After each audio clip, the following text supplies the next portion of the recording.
King Henry VIII, a name that echoes through history. He was a king of immense power, a king of great ambition, but he is remembered most for one thing: his 6 wives, 6 women, 6 very different stories. Their lives were tangled with his desires, their fates were sealed by his whims. This is not just a story of love and marriage, it is a story of power, politics and revolution. The tale of these 6 queens is the tale of England itself. It is a drama of the highest stakes, where a queen's survival depended on her ability to please a king, and most importantly, to give him a son. The women who married Henry were not just pawns in his game. They were individuals with their own hopes and fears. First, there was Catherine of Aragon, the Spanish princess, devout and determined. Then came Anne Boleyn, the ambitious courtier, bold and brilliant.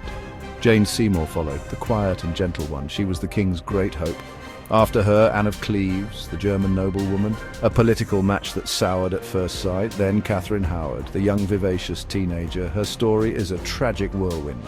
Finally, Catherine Parr, the mature widow, a survivor who outlasted the king himself. Each queen entered her marriage with a different purpose. Some were bound by diplomatic treaties, others were driven by personal ambition or genuine affection. Henry, for his part, was a man consumed by a single desperate need. He needed a male heir to secure the Tudor dynasty. This obsession would drive him to break with the Catholic Church. It would lead him to send 2 of his wives to the executioner's block. His quest for a son shaped not only the lives of these 6 women, but also the course of English history, creating a new church and a new national identity forged in the crucible of his personal crises.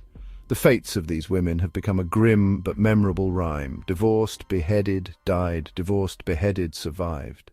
Catherine of Aragon was Henry's first queen and his longest-serving one. She was a Spanish princess, daughter of the great Isabella and Ferdinand. Pious, intelligent, and fiercely loyal. For over 20 years she was a respected queen. She governed England as regent while Henry was away at war. She gave him a daughter, Princess Mary. But she could not give him the one thing he craved above all else, a son. Henry's love for her slowly curdled into frustration. He began to believe their marriage was cursed by God because she had first been married to his older brother Arthur. Henry's eyes soon fell upon a captivating lady-in-waiting, Anne Boleyn.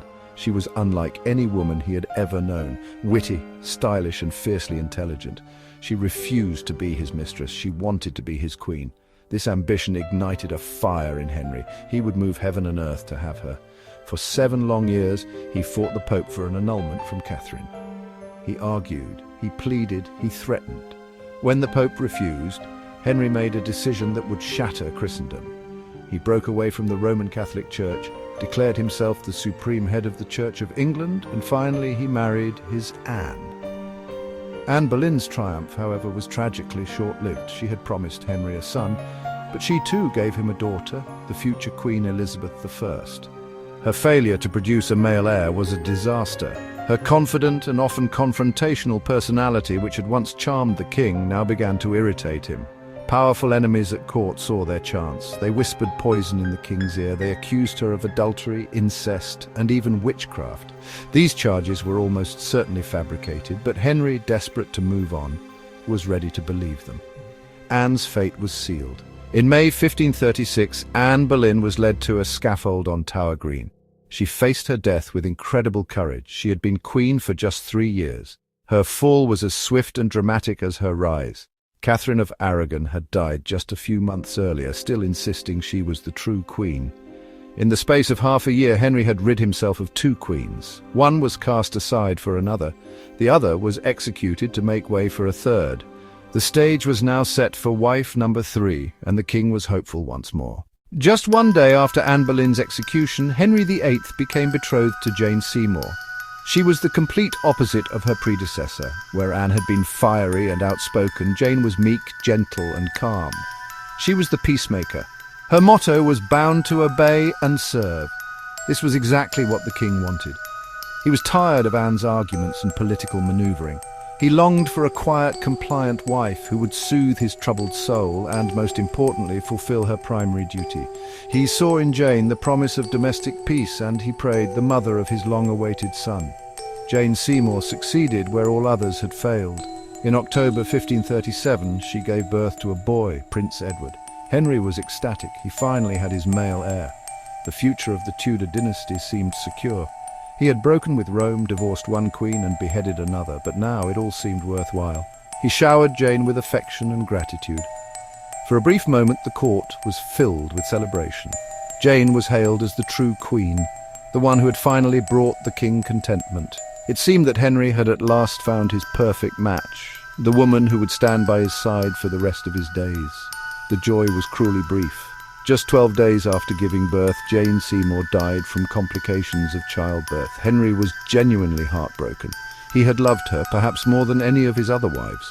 He commanded that she be buried at Windsor Castle in St. George's Chapel, the very place he intended to be buried himself. He wore black for months and did not remarry for 3 years. Jane was the only one of Henry's wives to receive a queen's funeral. In his mind, she remained his one true wife, the sainted mother of his precious son, forever frozen in time as the perfect queen. After 3 years of mourning, Henry was persuaded to marry again for political reasons. His chief minister, Thomas Cromwell, arranged a match with a German princess, Anne of Cleves. The union was meant to forge a powerful Protestant alliance. Holbein, the court painter, was sent to paint her portrait. Henry liked what he saw, but when Anne arrived in England, the reality was a bitter disappointment. Henry found her plain, lacking in courtly graces, and unable to speak English. He famously called her the Flanders mare. The marriage was a political and personal disaster from the start. The disastrous marriage to Anne of Cleves was annulled after just 6 months. Anne, clever and pragmatic, agreed to the annulment and accepted the title of the king's beloved sister. Free to marry again, the now aging and ailing Henry fell head over heels for a new young lady at court, Catherine Howard. She was a niece of the Duke of Norfolk, just like Anne Boleyn had been, but she was very different. Barely a teenager, she was vivacious, pretty and full of life. Henry, now nearly 50 and suffering from a painful leg ulcer, was completely besotted. He called her his rose without a thorn. This new marriage seemed to give the old king a new lease on life. He showered his young bride with jewels and gifts. For a brief time he seemed happy again. Catherine was a breath of fresh air in the stuffy, formal court. She loved to dance and laugh, but she was also naive and unprepared for the dangerous world she had entered. She had a past. Before marrying the king, she had been involved with other men. Tragically, she did not leave that past behind. She began a reckless affair with one of Henry's favourite courtiers, Thomas Culpeper. It was an act of breathtaking foolishness. The secret could not be kept for long. The court was a web of spies and informants. When the king was informed of his young wife's infidelity, both past and present, his adoration turned to furious rage. He felt betrayed and humiliated. Catherine's fate was sealed. She was arrested along with her lovers. In February 1542, less than 2 years after her marriage, the teenage queen was executed on the same spot as her cousin Anne Boleyn. Her story is one of the most tragic. A young girl thrust into a position of immense power only to be destroyed by her own youthful indiscretions and the unforgiving nature of the Tudor court. Henry's sixth and final wife was Catherine Parr. She was a mature and intelligent widow, having already been married twice before. She was a kind and calming influence on the increasingly tyrannical king. She was more of a companion and nurse than a passionate lover. Catherine Parr was also a skilled diplomat within the royal family. She helped reconcile Henry with his 2 daughters, Mary and Elizabeth, and had them restored to the line of succession. This act would have a profound impact on English history, paving the way for 2 future queens to rule. She was a reformer with strong Protestant beliefs, which nearly got her arrested for heresy, but she cleverly managed to talk her way back into the king's good graces. The 6 wives of Henry VIII were not just a series of portraits in a history book. They were living, breathing women caught in the whirlwind of a king's obsession.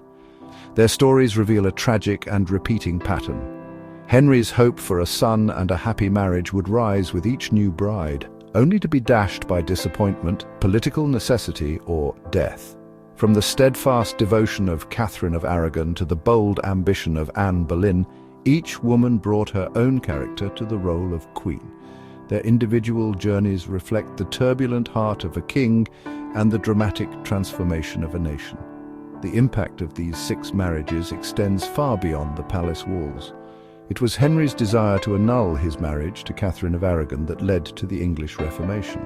This single act of defiance against the Pope tore England away from the Catholic Church, creating a new national church and setting the stage for centuries of religious conflict and change. The fates of Anne Boleyn and Catherine Howard served as terrifying warnings to those at court. They demonstrated the absolute power of the monarch and the perilous nature of life at the top. The rules were simple: please the king and provide an heir, or face the consequences. Jane Seymour's story, though brief, is central to the Tudor saga. She was the one who succeeded, giving Henry his male heir, Edward VI. Her death left Henry heartbroken, but her success secured the dynasty, at least for a time. The brief, farcical marriage to Anne of Cleves showed the limits of political matchmaking, while Catherine Parr's survival demonstrated incredible intelligence and fortitude.